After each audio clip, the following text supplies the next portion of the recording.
Hello, this is David Duke. Other than war, no institution of recorded history has violated more human rights, caused more deaths, more suffering than that of slavery.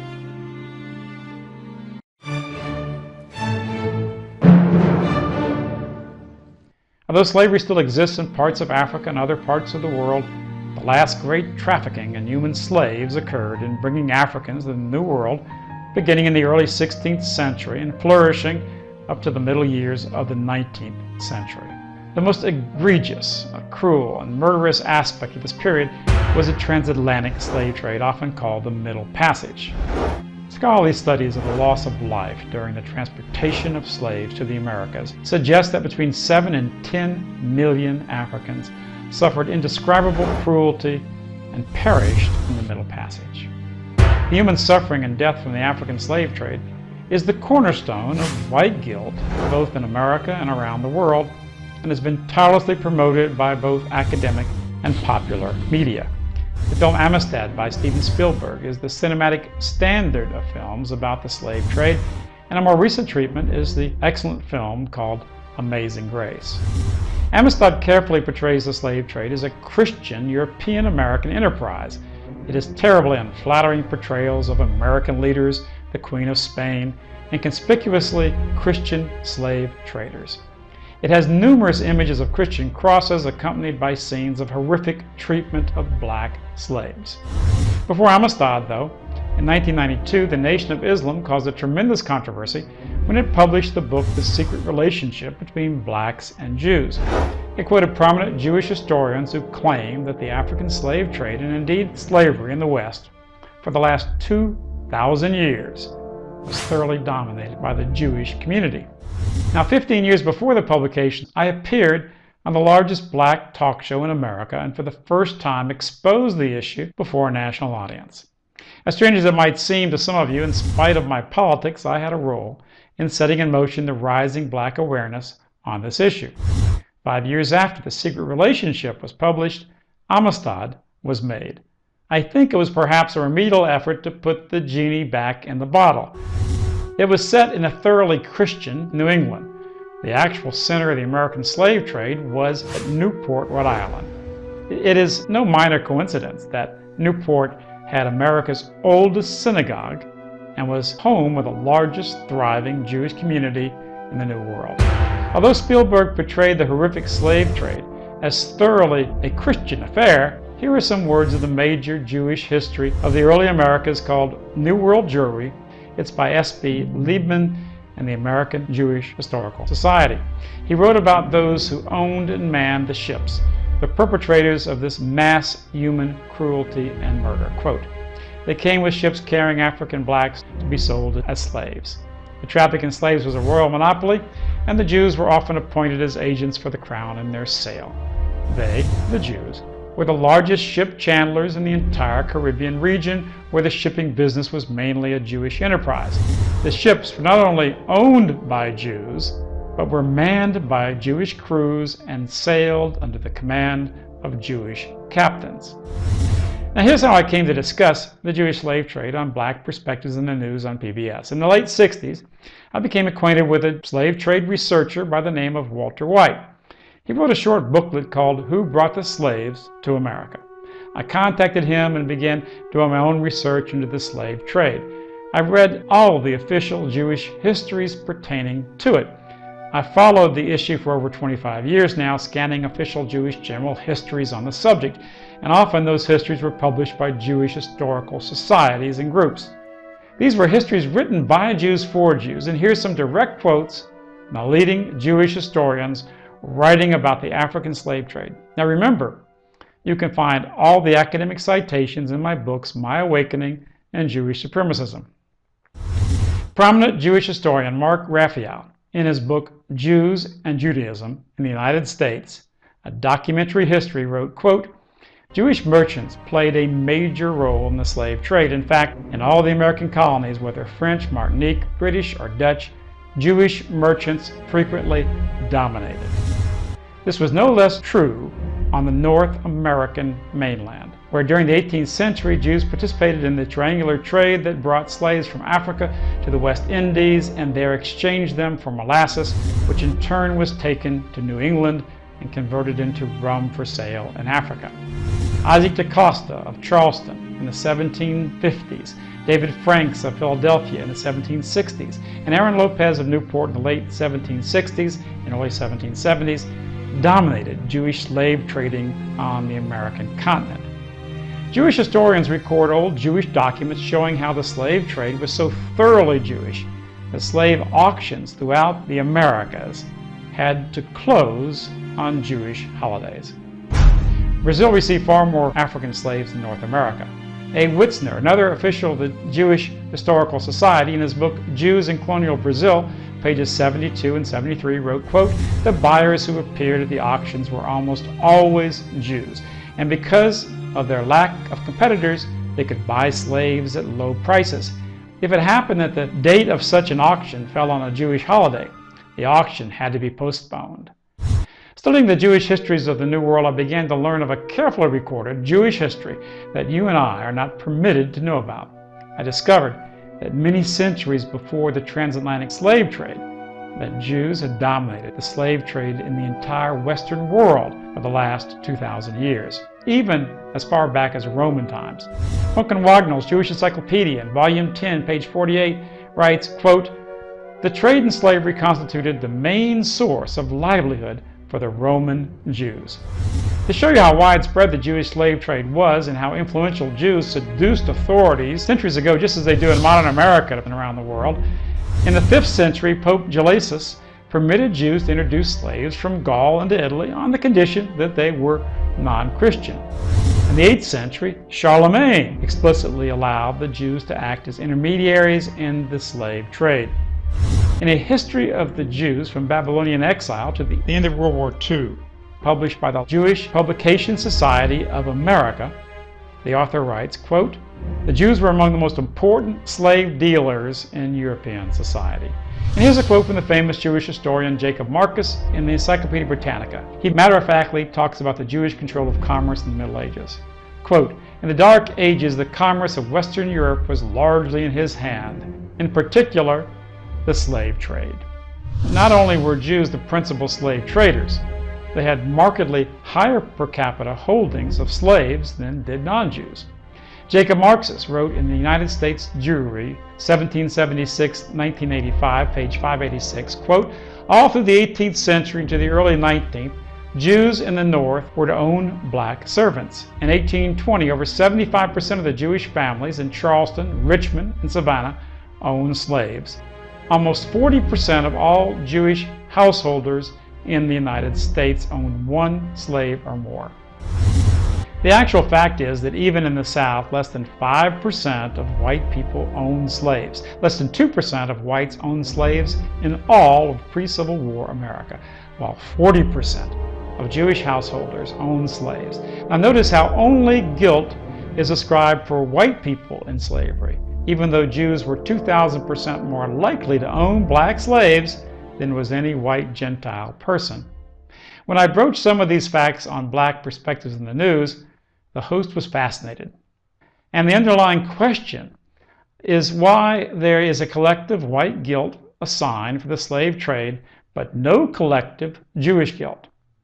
Why are Black Americans or white Americans not allowed to know who the primary slave traders were?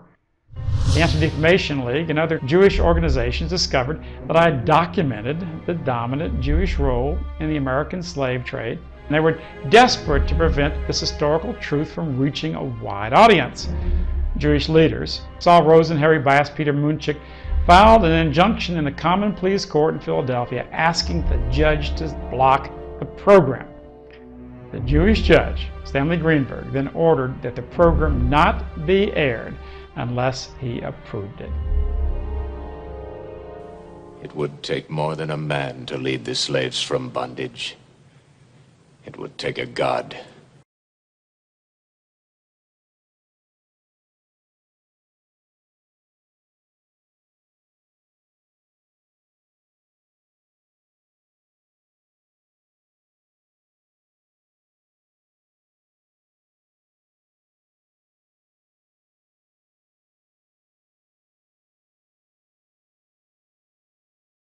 When I broached some of these facts on Black Perspectives in the News, the host was fascinated.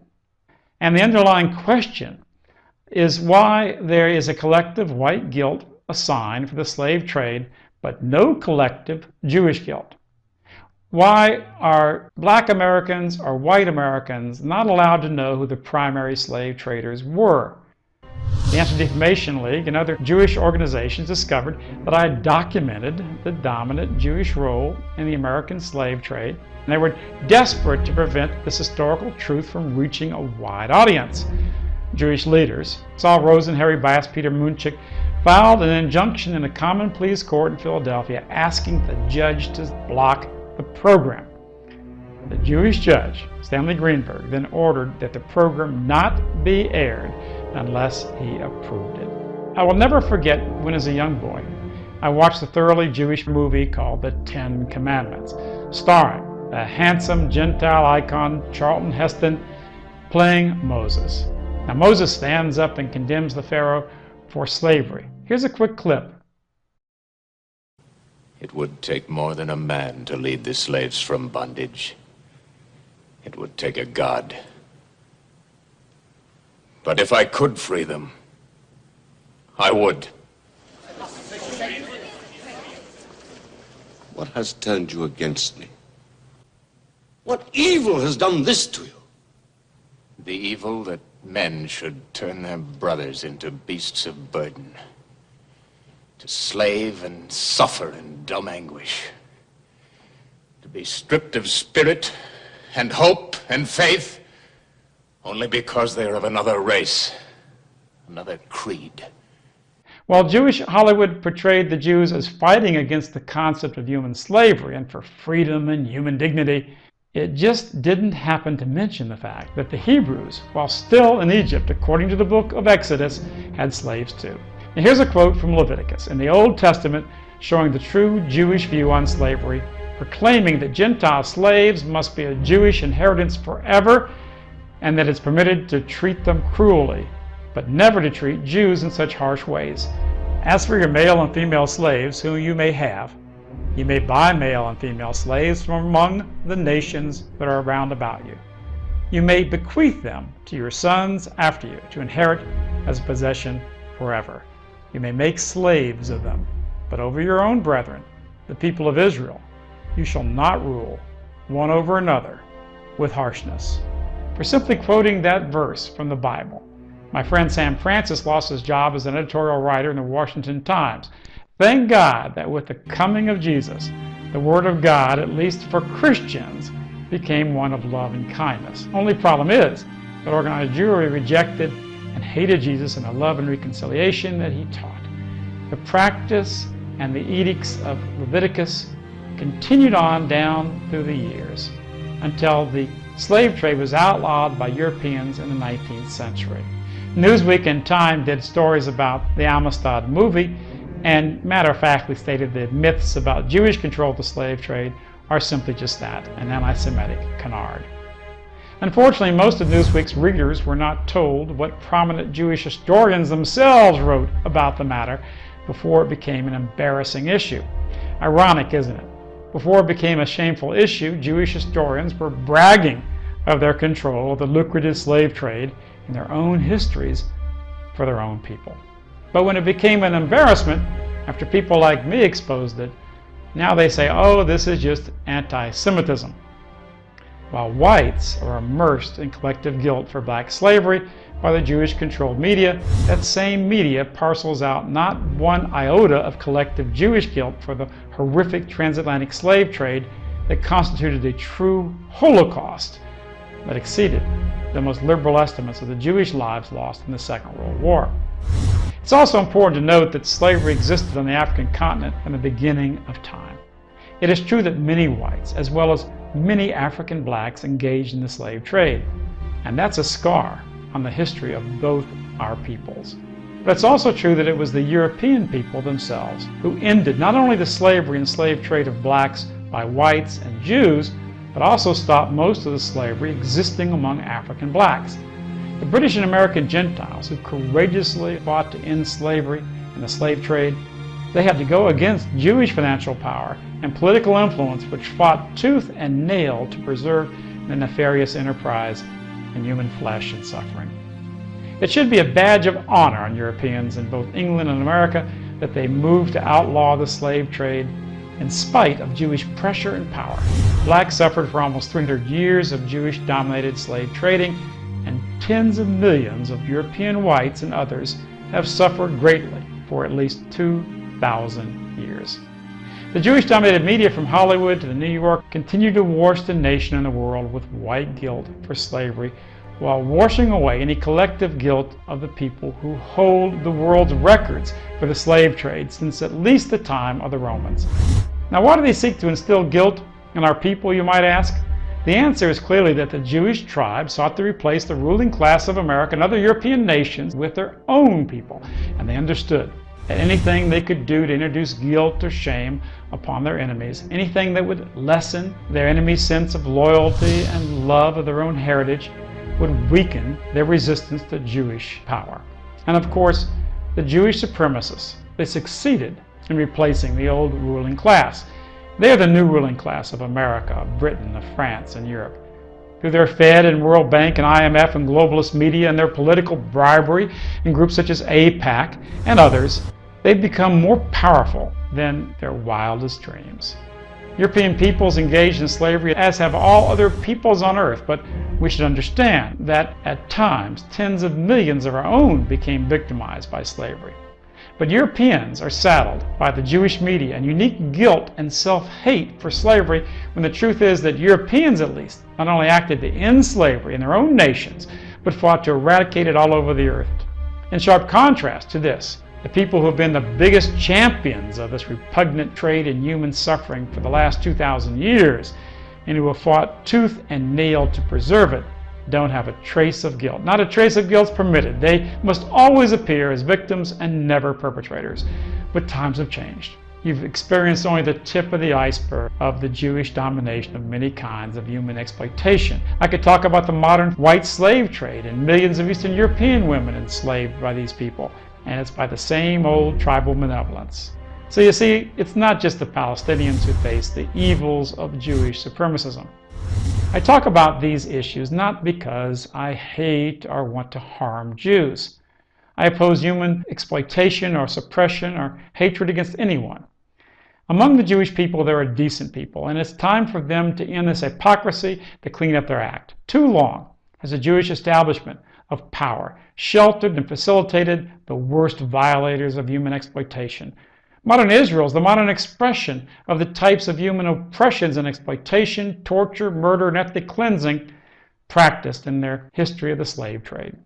Unfortunately, only a few courageous Jews like Gilad Atzmon and Israel Shamir fight this power, and I salute them. And I thank you. People often ask me, how can we change things? These are incredible facts. Now, what do we do about it?